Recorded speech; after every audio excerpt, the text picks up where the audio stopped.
Good morning class. जय श्री राम। कैसे हैं? चलिए, तो अपन ने भारत के संविधान में है ना जो आपकी है संसद वाला जो पार्ट है बेटा, है ना, संसद वाला जो पार्ट है वो पूरा पढ़ लिया है। और संसद की आज जो है ना आपकी लास्ट क्लास रहेगी बेटा, है ना। संसद में अपन ने क्या पढ़ लिया है? राष्ट्रपति पूरा पढ़ लिया है ना। राष्ट्रपति पूरा पढ़ लिया है और राज्यसभा जो आपकी है ना, राज्यसभा पूरी पढ़ ली है। ठीक है, राज्यसभा पूरी पढ़ ली है और साथ साथ में अपन ने लोकसभा भी पूरी पढ़ ली है, ध्यान रखना आपको, है ना। और संसद के कुछ एक महत्वपूर्ण जो अनुच्छेद बचे हुए हैं आपके, कुछ महत्वपूर्ण बातें बची हुई संसद की, जो आज की क्लास में आपकी खत्म हो जाएगी। ठीक है ना, क्लियर है? तो संसद वाला पार्ट जो आपका है वो पूरा आज खत्म होने वाला है। और ये सभी क्लासेस है ना जिसने भी मिस किए बेटा वो यूट्यूब पर अपलोड है, ध्यान रखना, है ना। यूट्यूब पर क्या है बेटा? अपलोड है, वहां पे जाकर आप देख सकते हो।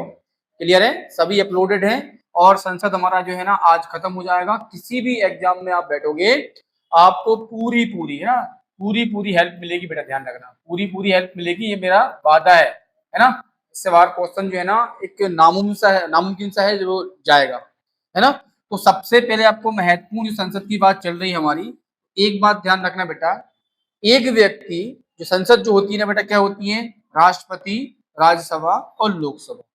ठीक है ना। एक व्यक्ति एक समय में है ना एक ही सदन का सदस्य हो सकता है ना, एक ही सदन का सदस्य रह सकता है, ये आपको ध्यान रखना है। क्लियर है? आपको ये ध्यान रखना है, एक व्यक्ति जो है ना एक ही सदन का सदस्य रह सकता है, या तो वो लोकसभा का रहेगा या राज्यसभा का। एक साथ में दोनों का सदन सदन का सदस्य नहीं रहेगा। एक व्यक्ति या तो राज्यसभा का सदस्य रहेगा या लोकसभा का। एक साथ में दोनों सदनों का सदस्य नहीं रह सकता, है ना, ध्यान रखना। और आपको एक बात और जानकारी दे दूं मैं, क्वेश्चन आया हुआ है बेटा, जो पूर्व सांसद होते हैं, है ना, पूर्व सांसद जो होते हैं, है ना, उनके लिए पेंशन की व्यवस्था जो है ना, पेंशन की व्यवस्था जो है बेटा, है ना, वो की गई है 1976 में, है ना, इससे पहले नहीं थी। तो ध्यान रखना आपको, ये पूर्व सांसद होते हैं जो पहले कभी लोकसभा का सदस्य रह चुके हैं या राज्यसभा का, है ना, सदस्य रह चुके हैं, उनको जो है ना पेंशन की व्यवस्था 1976 से, है ना, मतलब जो है व्यवस्था बनी है। और आपको ये सन याद रखना है, क्वेश्चन में ये आ चुका है।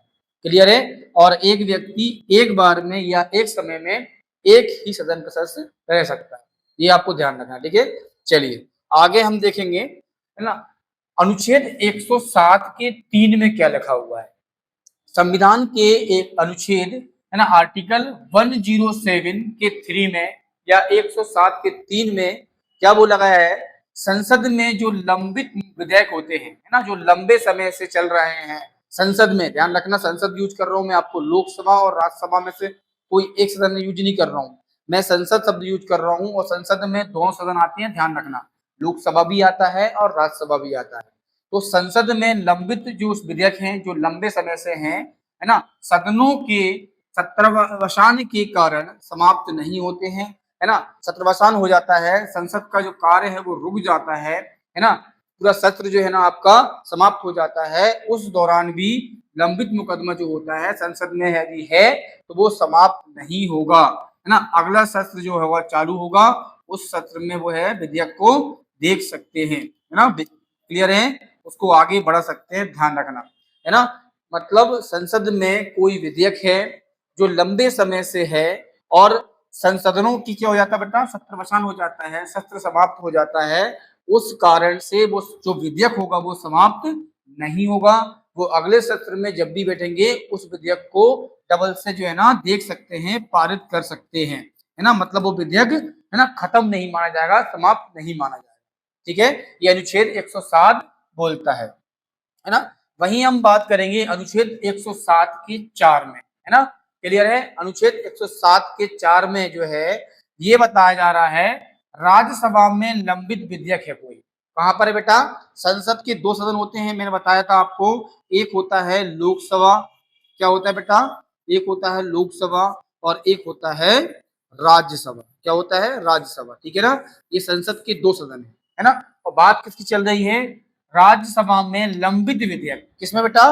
राज्यसभा में कोई विधेयक है जो लंबे समय से है और लोकसभा ने पारित नहीं किया है। मतलब स्टार्टिंग कहां से हुई है, यहीं से कोई विधेयक बन रहा है ना, राज्यसभा से ही कोई विधेयक बन रहा है और वो लंबे समय से यहीं पर है, लंबे समय से यहीं पर है ना, लोकसभा में पहुंचा ही नहीं है ना, पहुंच जाता तो वो पारित हो जाता।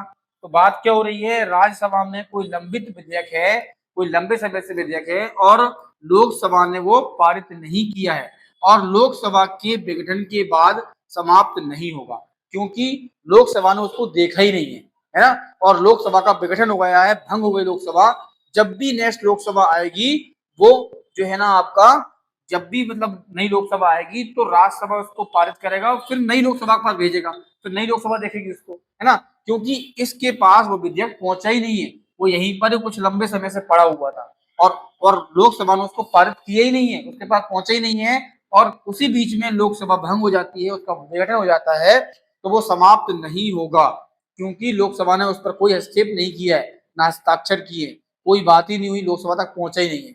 अब तो लोकसभा भंग हो जाए चाहे कुछ हो जाए, क्योंकि वो विधेयक राज्यसभा में ही था, वो लोकसभा तक पहुंचा ही नहीं, लोकसभा ने उसको पारित किया ही नहीं और उसी बीच में लोकसभा भंग हो गई, है ना। तो राज्यसभा क्या है, आपका स्थायी सदन है, वो विधेयक राज्यसभा में था, वो विधेयक वहीं पर स्थगित रहेगा, मतलब रहेगा, जब भी नई लोकसभा बनेगी उस समय वो विधेयक पहुंच जाएगा उसके पास पारित होके, है ना।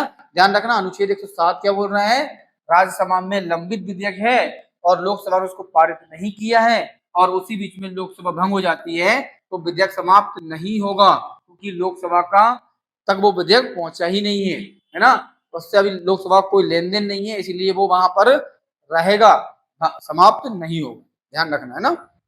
चलिए नेक्स्ट देखेंगे, अनुच्छेद 107 के 5 के अनुसार, है ना, क्लियर है, अनुच्छेद 107 के 5 के अनुसार कोई विधेयक जो लोकसभा में लंबित है ना, कहां पर है बेटा, अब मैंने क्या बताया आपको, एक होती है राज्यसभा, क्या होती है बेटा, एक होती है लोकसभा, क्या होती है, लोकसभा सदन होता है और एक होता है राज्यसभा सदन, ठीक है ना, क्लियर है। अब बात कहां हो रही है, कोई विधेयक जो है ना लोकसभा में बहुत लंबे समय से पड़ा हुआ है, क्लियर है, या लोकसभा द्वारा पारित कर दिया गया है ना, या लोकसभा द्वारा पारित कर दिया है, या तो लंबे समय से पड़ा हुआ है या उसको पारित कर दिया है और राज्यसभा में वो लंबित है, क्लियर है, तो लोकसभा विघटन पर समाप्त हो जाएगा, क्योंकि बेटा देखो ध्यान रखना ध्यान से, लोकसभा ने ना, तो या तो राज्यसभा ने उसको पारित करके लोकसभा के पास भेजा, है ना, और लंबे समय से लोकसभा के पास पड़ा हुआ है और उसी बीच में लोकसभा भंग हो जाती है तो विधेयक समाप्त हो जाएगा, क्योंकि वो राज्यसभा में आ चुका था और राज्यसभा भंग हो गई थी, है ना, या फिर लोकसभा में बहुत लंबे समय से पड़ा हुआ है और लोकसभा ने उसको पारित तो कर दिया और वो राज्यसभा पहुंच गया, है ना, और उसी बीच में लोकसभा क्या हो गई बेटा, भंग हो गई, क्योंकि जिस लोकसभा ने उसको बनाकर राज्यसभा में भेजा था वो लोकसभा ही नहीं रही, वो लोकसभा भंग हो गई, तो विधेयक क्या हो जाएगा, समाप्त हो जाएगा, क्लियर है।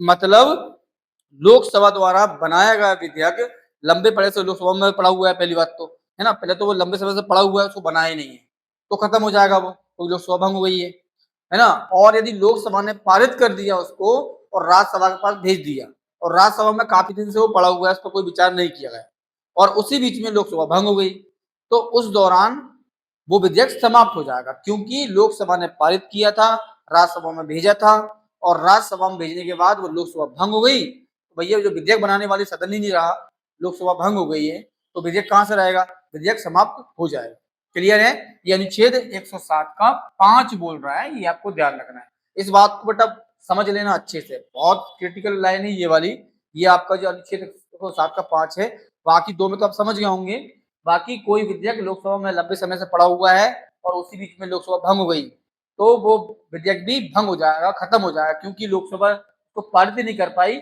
और इससे पहले ही वो भंग हो गई है, या लोकसभा ने उसको पारित कर दिया है, पारित करने के बाद वो राज्यसभा में पहुंच गया और राज्यसभा में बहुत लंबे समय से पड़ा हुआ है और उसी बीच में लोकसभा भंग हो गई, है ना, तो लोकसभा भंग हो गई है मतलब विघटन हो गया, तो उसी भैया जिस जो लोकसभा ने बना के राज्यसभा पर भेजा था, राज्यसभा में कोई निर्णय नहीं ले पाया, उससे पहले ही लोकसभा भंग हो गई या विघटन हो गया, तो वो विधेयक जो है समाप्त हो जाएगा, क्योंकि बनाने वाला सदन ही नहीं रहा, तो फिर क्यों उसको पारित करेंगे, वो समाप्त हो जाएगा, ठीक है। चलिए नेक्स्ट देखते हैं बेटा, अनुच्छेद 100 का 1, है ना, अनुच्छेद 100 का 1 बहुत इंपॉर्टेंट है, बहुत आईएमपी है ना। और ये संसद के लिए है, किसके लिए बेटा, संसद के लिए है, ना कि लोकसभा, ना कि राज्यसभा, ये पूरी संसद के लिए है। अब लोग संसद में क्या है बेटा, संसद में राष्ट्रपति तो है ही, है ना, राष्ट्रपति तो है ही।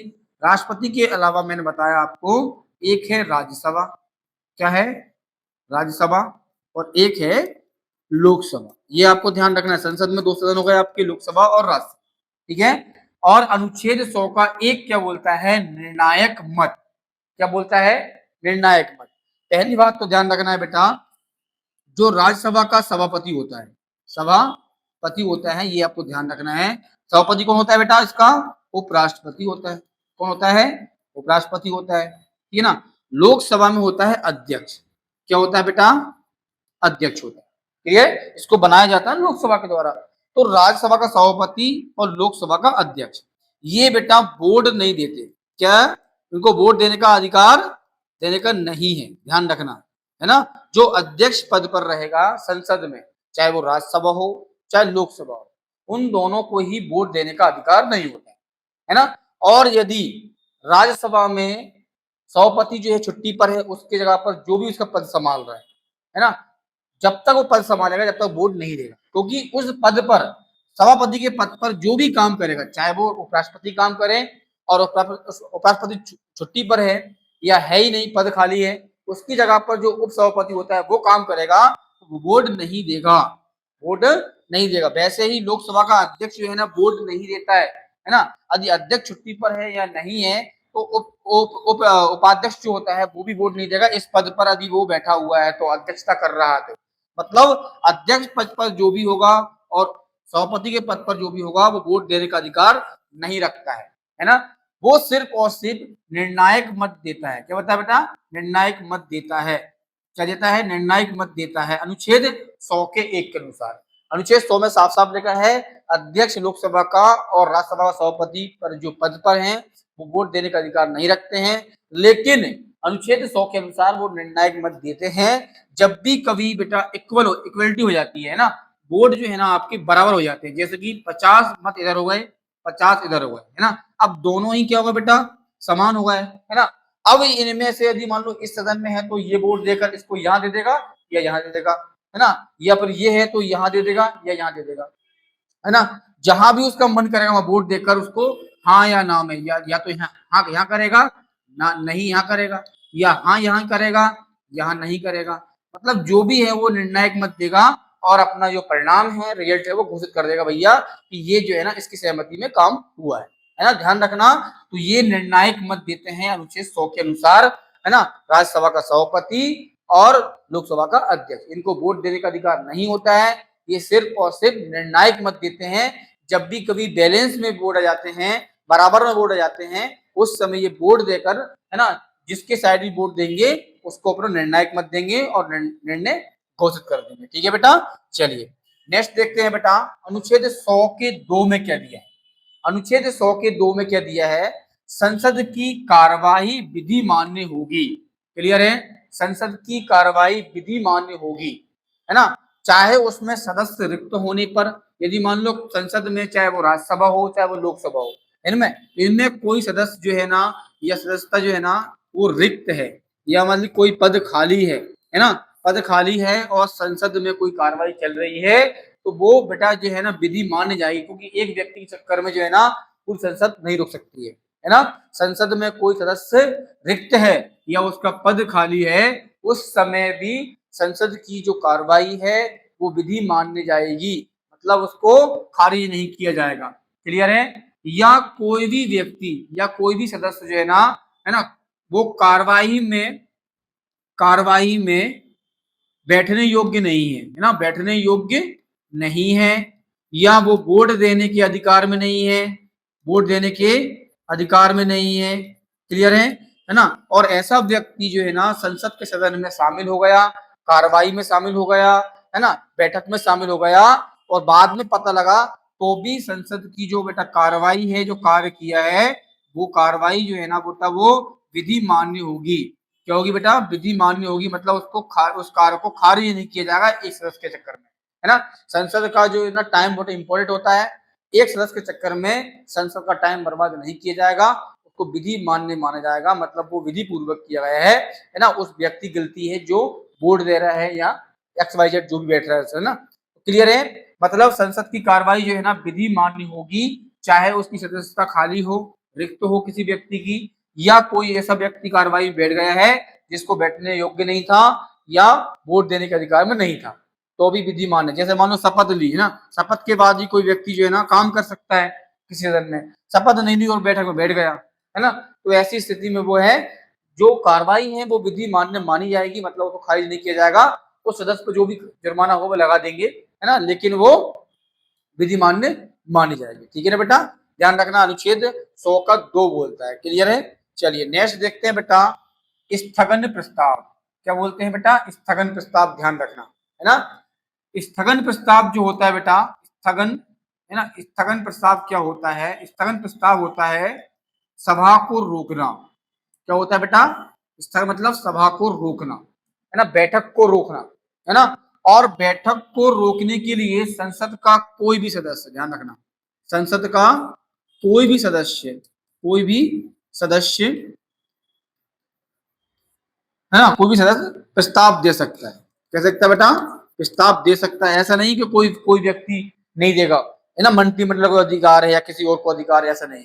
संसद का कोई भी सदस्य है ना स्थगन प्रस्ताव जो है ना वो दे सकता है, लेकिन कंडीशन यही है बेटा है ना, लोकसभा के अध्यक्ष जो होता है उससे पूछकर, उसकी अनुमति लेकर, लोकसभा के अध्यक्ष की अनुमति लेकर है ना, लेकर। ध्यान रखना बेटा, जब भी संसद में स्थगन प्रस्ताव रखा जाएगा तो संसद का कोई भी सदस्य जो है ना स्थगन प्रस्ताव रख सकता है, लेकिन स्थगन प्रस्ताव रखने से पहले वो लोकसभा के अध्यक्ष से अनुमति लेगा।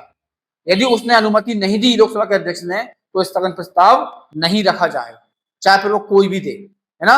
मतलब लोकसभा का अध्यक्ष अनुमति देगा तो ही स्थगन प्रस्ताव रखा जाएगा। स्थगन प्रस्ताव हमेशा संसद के जो समय है बेटा 4 बजे है ना, 4 बजे के बाद ही रखाता है। ध्यान रखना, 4 बजे के बाद ही रखाता है, ध्यान रखना।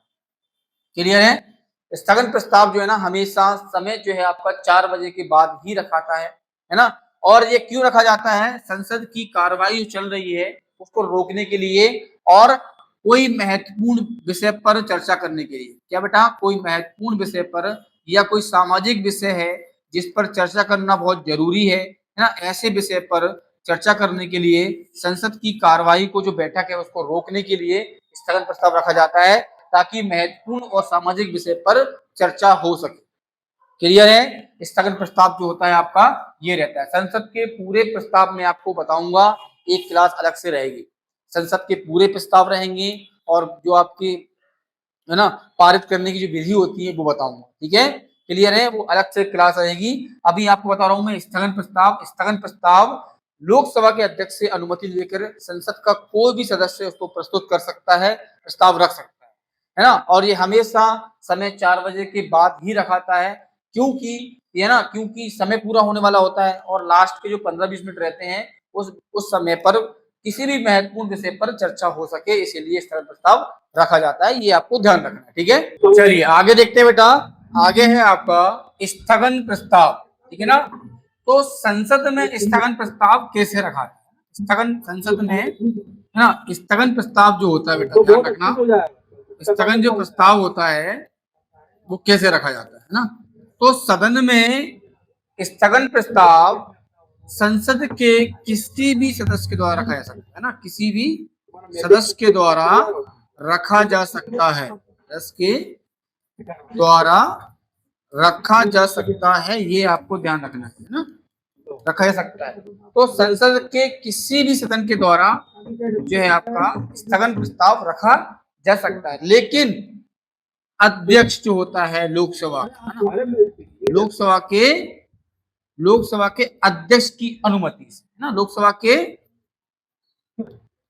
अध्यक्ष की अनुमति से, ठीक है ना, ध्यान रखना। क्लियर है? अनुमति से ध्यान रखना है। लोकसभा के अध्यक्ष से अनुमति ले लो और संसद के कोई भी सदन के द्वारा स्थगन प्रस्ताव रखा जा सकता है। कोई कंडीशन नहीं है कि वरिष्ठ व्यक्ति हो या मंत्री परिषद का हो या लोकसभा का हो या राज्यसभा का हो, स्थगन प्रस्ताव अध्यक्ष से पूछकर, लोकसभा के अध्यक्ष से पूछकर अनुमति लेकर संसद का कोई भी सदस्य रख सकता है स्थगन प्रस्ताव। क्लियर है? ध्यान रखना है आपके लिए, लोकसभा के अध्यक्ष से अनुमति लो और स्थगन प्रस्ताव संसद का कोई भी सदस्य रख सकता है। हाँ, इतना ध्यान रखना बेटा, यदि इसने नहीं बोल दिया या मना कर दिया तो फिर कोई नहीं रख सकता, है ना। अनुमति लोकसभा के अध्यक्ष ही देता है, ये आपको ध्यान रखना। क्लियर है? दूसरी बात, एक बात और ध्यान रखना बेटा, स्थगन प्रस्ताव समय हमेशा जो है ना, आपका समय जो रहेगा हमेशा 4 बजे का रहता है। हमेशा जो है ना बेटा, ध्यान रखना, समय जो रहता है 4 बजे का रहता है ना। 4 बजे शाम को ही स्थगन प्रस्ताव लगभग आता है। क्यों? क्योंकि 4 बजे जो है ना, ध्यान रखना, स्थगन प्रस्ताव इसलिए रखा जाता है कि संसद की जो बैठक हो रही है ना, जो सत्र चल रहा है उसको रोक दिया जाए, है ना, रोक दिया जाए। क्योंकि है ना, संसद का जो समय है आपका 4:30-5 बजे का, वो खत्म होने वाला है ना। तो बैठक में जो बात चल रही है, सत्र में जो बात चल रही है, जो मुद्दे पर बात चल रही है, उसको रोक देना क्या कहलाता है बेटा? स्थगन प्रस्ताव के द्वारा वो रोका जाता है। और फिर किसी भी महत्वपूर्ण जो विषय है ना, महत्वपूर्ण जो विषय है बेटा, या महत्वपूर्ण कोई विषय है या कोई मुद्दा है ना, या कोई मुद्दा है, या हम बोल सकते हैं कोई सार्वजनिक महत्व की कोई बात है ना, कोई बात है या कोई विषय है, उस विषय पर जो है ना, कर सकते हैं बेटा, बहस कर सकते हैं, बात कर सकते हैं। इसीलिए स्थगन प्रस्ताव रखा जाता है ना।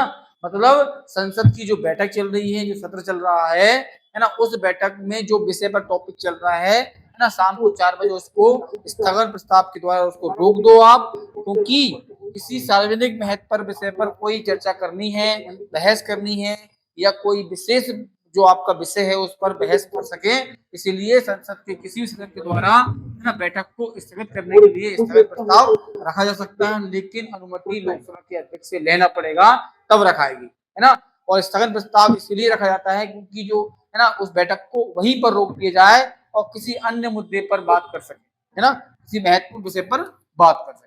हमेशा 4 बजे के आसपास ये स्थगन प्रस्ताव रखा जाता है। ठीक है ना। चलिए नेक्स्ट देखते हैं बेटा, संसद की योग्यता अथवा अयोग्यता का निर्णय कौन लेता है? ध्यान रखना बेटा, संसद जो आपकी है ना, संसद जो आपकी है उसमें क्या आएगा आपका? लोकसभा आएगा, है ना, क्या आएगा बेटा? राज्यसभा आएगा, है ना। अब इन दोनों के सदस्यों की बेटा योग्यता जो होती है वो अलग अलग होती है। लोकसभा के सदस्य की योग्यता अलग होगी, राज्यसभा के सदस्य की योग्यता अलग होगी। लेकिन संसद के जो सदस्य होते हैं उनकी योग्यता और अयोग्यता का निर्णय, है ना, ध्यान रखना है, निर्वाचन आयोग जो होता है आपका, निर्वाचन आयोग जो है ना, उसके कहने पर, निर्वाचन आयोग के निर्णय या उसकी सलाह पर राष्ट्रपति लेता है। कौन लेता है बेटा? राष्ट्रपति लेता है, ध्यान रखना, है ना।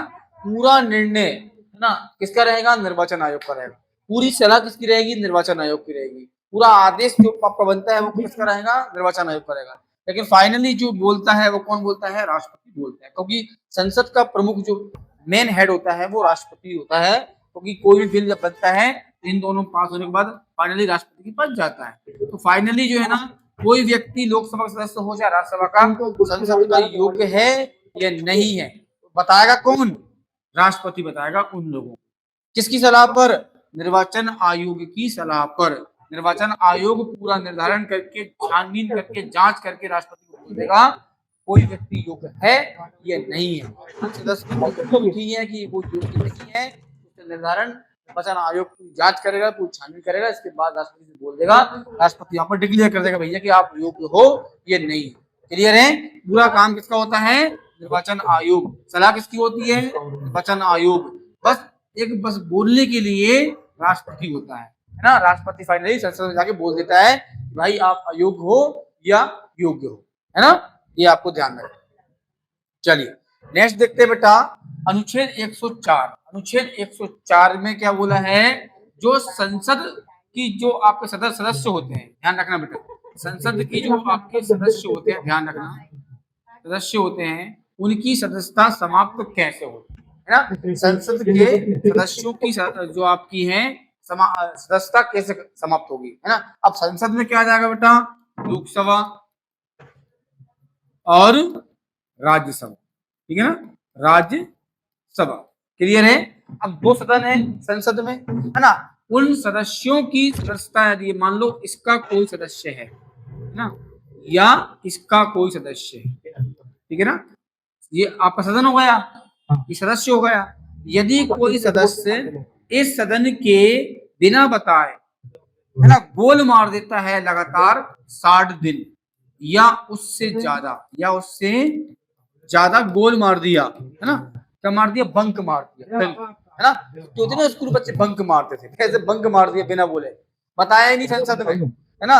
लोकसभा का जो आपका है सदन है, उसका सदस्य जो होता है, यदि लोकसभा से बिना बताए बैठकों में नहीं आ रहा है, बात ही नहीं कर रहा है ना, बुलाया जा रहा है भैया बैठक में जाओ, नहीं जा रहे हैं, बिना बताए कोई भी जानकारी, 60 दिन से ज्यादा संसद से गोल हुआ या उससे ज्यादा हुआ, तो लोकसभा चाहे तो उस सदस्य को सदस्यता जो होती है उसको समाप्त कर सकती है ना, समाप्त कर सकती है, ये आपको ध्यान रखना।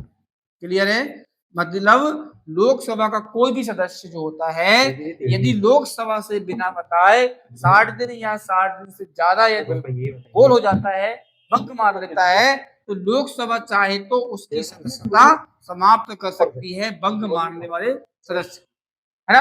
ठीक उसी प्रकार से कोई राज्यसभा का सदस्य है, राज्यसभा से बिना बताए 60 दिन से ज्यादा बंक मार देता है, तो राज्यसभा चाहेगी तो उस की सदस्यता जो है ना आपकी, वो समाप्त कर सकती है। दोनों को ही अधिकार है। मतलब कोई व्यक्ति 60 दिन से ज्यादा छुट्टी पर है, गोल मार रहा है, संसद में नहीं जा रहा है, सदन में नहीं जा रहा है, तो उसको पहले वहां बताना पड़ेगा कि नहीं आ रहा है ना, बिना बताए वो छुट्टी नहीं कर सकता 60 दिन से ज्यादा।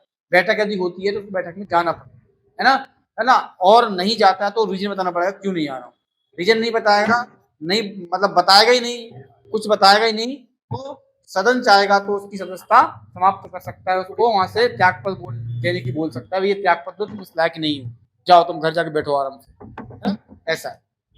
चलिए नेक्स्ट देखते हैं बेटा, संसद सदस्य की गिरफ्तारी कैसे हो सकती है। यदि कोई संसद में सदस्य है, चाहे वो लोकसभा का हो चाहे राज्यसभा का हो, कोई सदस्य है, तो उसकी गिरफ्तारी कैसे होगी और छूट क्या है ना। पहली बात तो बेटा कोई अपराधी है ना, क्या है, आपराधिक मामला है, संसद के सदस्य पर कोई आपराधिक मामला है, क्या है बेटा, आपराधिक मामला है और गिरफ्तारी वाला मामला है ना, मामला है, तो गिरफ्तारी पर कोई रोक नहीं है, गिरफ्तारी हो सकती है, हो सकती है। यदि आप किसी को जान से मारने मार के आप चले गए, गिरफ्तारी नहीं होगी, बिल्कुल होगी।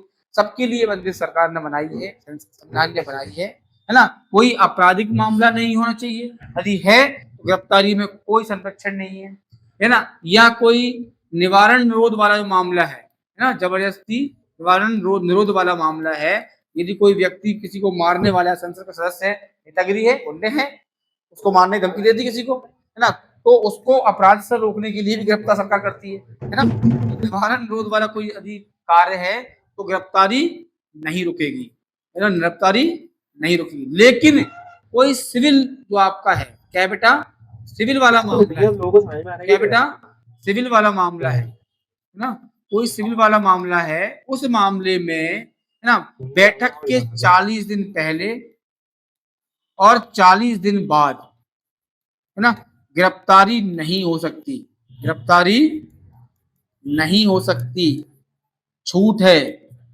ध्यान रखना। संसद के किसी भी सदस्य को यदि कोई सिविल वाला मामला है ना, सिविल कोई केस लग गया है ना, सिविल में जज ने बोल दिया कि भाई गिरफ्तार कर लो, और वहां से सूचना आ चुकी थी 40 दिन पहले संसद से कि भैया बैठक है, 40 दिन पहले सूचना मिल गई थी वो बैठक है, और बैठक के 40 दिन बाद ना कोई भी पुलिस वाला उसको गिरफ्तार नहीं कर सकता, मात्र और मात्र सिविल मामले में। यदि कोई निवारण निरोध वाला मामला है या कोई आपराधिक मामला है तो कोई छूट नहीं है, गिरफ्तार हो सकता है। लेकिन कोई सिविल मामला है तो बैठक होने के 40 दिन पहले, बैठक होने के 40 दिन बाद तक कोई गिरफ्तार नहीं कर सकता, है ना, संसद के सदस्य को। क्लियर है। चलिए नेक्स्ट देखते हैं बेटा, संसद सदस्य पर जुर्माना भी लगता है, ध्यान रखना। संसद का सदस्य कोई भी, चाहे वो लोकसभा का हो चाहे राज्यसभा का, है ना। ध्यान रखना बेटा, शपथ नहीं लेता है, क्या शपथ नहीं लेता है और वो संसद की कार्रवाई में भाग ले रहा है ना, सदन की कार्रवाई में भाग ले रहा है। यदि लोकसभा का है तो लोकसभा में बैठेगा, राज्यसभा का तो राज्यसभा में बैठेगा, है ना, ध्यान रखना, है ना। तो सदन में, संसद के सदन में भाग ले रहा है ना, सदन की कार्रवाई में भाग ले रहा है। कोई कार्रवाई चल रही है, कोई आपके, है ना, उसमें कार्रवाई में भाग ले रहा है, ऐसा लोग बोल सकते हो आप, या वोट दे रहे हैं, है ना, या बैठक में शामिल हो रहा है ना, क्लियर है। तो ये सब कर रहे हैं, तो मतलब से ना संसद की कार्रवाई पर कोई फर्क नहीं पड़ेगा बेटा, संसद की कार्रवाई पर कोई फर्क नहीं पड़ेगा। कार्रवाई उसकी क्या मानी जाएगी बेटा, विधि पूर्वक मानी जाएगी या विधि मान्य मानी जाएगी, है ना, मानी जाएगी। लेकिन जो व्यक्ति बिना शपथ के जो भी सांसद सदन में भाग ले रहा है, वोट दे रहा है, उपस्थित हो रहा है, तो उस पर प्रतिदिन के हिसाब से पर डे के हिसाब से 500 रुपए का जुर्माना है। क्या बेटा, जुर्माना है, इतना याद ध्यान रखना। मतलब वो यदि जिस सदन में पहुंच गया, जीत गया, शपथ ले या ना ले, वो उस सदन में जाकर बैठ सकता है। कोई वोटिंग चल रही है किसी विधेयक पर तो वोटिंग भी कर सकता है ना, आके बोल भी सकता है ना। लेकिन शपथ नहीं ली, इसीलिए हर दिन के हिसाब से 500 रुपए जुर्माना उस पर ठोक दिया जाएगा, है ना। शपथ नहीं ली इसीलिए, और शपथ लेने के बाद तो कोई दिक्कत ही नहीं है, फिर तो रोज आओ आप डेली, बढ़िया मस्त सो संसद में जाके, काम करो या मत करो, वोटिंग भी तो जो करना है करो। लेकिन शपथ लेने के पहले बैठ गया, भाग ले लिया, उपस्थित हो गया, वोटिंग कर दी, तो 500 रुपए प्रतिदिन के हिसाब से जुर्माना। क्लियर है, ये आपको ध्यान रखना है। चलिए नेक्स्ट बेटा, अनुच्छेद 348 के अनुसार संसद की कार्य की भाषा क्या होगी। तो अनुच्छेद 348 के अनुसार संसद की जो कार्य करने की भाषा है, भाषा जो है बेटा वो है हिंदी और इंग्लिश। संसद का जो भी कार्य होगा बेटा कैसा रहेगा, हिंदी या इंग्लिश में होगा, है ना। जो भी भाषण होंगे, जो भी अपनी बात रखने के तरीके होंगे, बात करने की जो भाषा होगी, संसद की जो कार्रवाई होगी, वो या तो हिंदी में होगी या इंग्लिश में होगी। अनुच्छेद 348 के अनुसार संसद की जो कार्यविधि होगी, कार्य करना होगा, वो हिंदी या इंग्लिश में होगी। लेकिन अनुच्छेद आपका जो एक और है, अनुच्छेद 120, कौन सा बेटा, 120 का एक, अनुच्छेद 120 का एक ये बोलता है, यदि संसद का कोई सदस्य हिंदी और इंग्लिश में परफेक्ट नहीं है ना, परफेक्ट नहीं है, ना वो हिंदी को ठीक से जानता है, ना ही वो इंग्लिश को ठीक से जानता है, और अपनी बात रखने में संसद में उसको सदन में दिक्कत हो रही है, अपनी बात नहीं रख पा रहा है, उसको ना हिंदी ठीक से आती है ना इंग्लिश ठीक से आती है। लेकिन अनुच्छेद 348 क्या बोल रहा है कि उसकी कार्रवाई हिंदी में ही होगी और इंग्लिश में होगी। लेकिन जो सांसद है उसको ना हिंदी आती है ना इंग्लिश आती है, तो अनुच्छेद 120 उसके लिए रख दिया है। जिस भी सदस्य को ना हिंदी आती है ना इंग्लिश आती है, उसके लिए अनुच्छेद 20 के अनुसार अध्यक्ष से पूछो, अध्यक्ष से अनुमति लो, यदि लोकसभा है तो, और राज्यसभा है तो, लोकसभा है तो अध्यक्ष से अनुमति लो, और राज्यसभा है तो सभापति से अनुमति लो, है ना। अनुमति लेने के बाद, है ना, अनुमति लेने के बाद बेटा क्या होगा, अनुमति लेने के बाद वो अपनी मातृभाषा में, है ना, मातृभाषा मतलब जिस भाषा से बचपन से बोलता चला रहा है, मातृभाषा में अपनी बात रख सकता है। क्या बेटा, अपनी बात रख सकता है संसद में, अपनी बात रख सकता है, ध्यान रखना बेटा, है ना। अनुच्छेद 348 बोलता है कि संसद की कार्रवाई होगी वो हिंदी में, लेकिन जिस व्यक्ति को हिंदी भी नहीं आती है क्या करेगा, तांडव करेगा बैठ के, डांस करने के लिए बुलाया नहीं, भाई अपनी बात तो रखेगा, अपने लोकसभा क्षेत्र के लिए, अपने क्षेत्र के लिए वो वहां लड़ेगा, वहां अपनी बात रखेगा, अपनी मांग पूरी करने के लिए बात करेगा, उसको हिंदी की आती नहीं है, तो संसद ने उसकी बात रखने के लिए उसको अनुच्छेद 120 का एक दे दिया, बोल दिया भैया जिस सदन के आप व्यक्ति हो, लोकसभा के हो तो अध्यक्ष से अनुमति लो, और राज्यसभा के हो तो सभापति से अनुमति लो। अनुमति लेने के बाद आप अपनी बात अपनी भाषा में रख सकते हो, अपनी भाषा में जो बोलना है बोल सकते हो, जो भी बात होगी वो आपके वहां पर ट्रांसलेटर अपने बात पर रख देंगे, लेकिन आप अपनी भाषा में, मातृभाषा में बात कर सकते हो अनुच्छेद 120 के अनुसार। लेकिन अनुमति लेना पड़ेगा सभापति और अध्यक्ष से। क्लियर है? चलिए आगे देखते हैं बेटा। न्यायालय द्वारा अपराधी घोषित कोई व्यक्ति हो जाता है संसद का। ध्यान रखना, संसद का चाहे वो लोकसभा का हो चाहे राज्यसभा का, यदि वो व्यक्ति अपराधी घोषित हो जाता है ना, और संसद ने चुनाव लड़ने के लिए योग्य देने के लिए संसद ने निर्णय दिया था, संसद द्वारा पारित जन प्रतिनिधित्व अधिनियम 1951 है ना।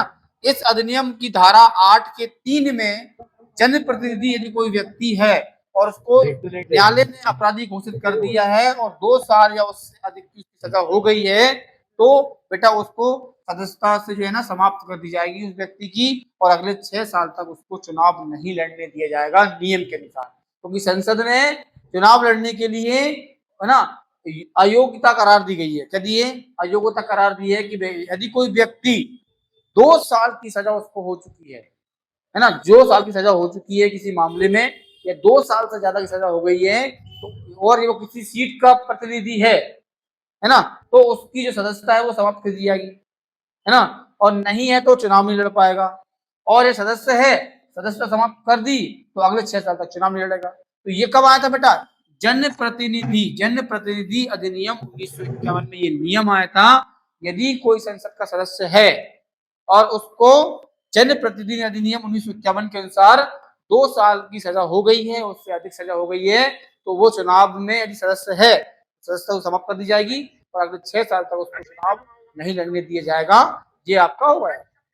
तो संसद संबंधित पूरी जानकारी आपको मैंने दे दी। आप संसद की पूरी जानकारी आपको मैंने क्लास में दे दी है ना। यदि एग्जाम में संसद से क्वेश्चन आ रहा, पर यदि नहीं आता ही है यार, यदि तो लगाने नहीं, क्या होता है यदि क्वेश्चन आता है राष्ट्रपति से, लोकसभा से, राज्यसभा से, सदस्यों के बारे में, कार्य जो भी होंगे आपके निषेध, है ना, केंद्रीय कार्यपालिका या संघीय कार्यपालिका से क्वेश्चन आता है और आएगा, डेफिनेटली आएगा।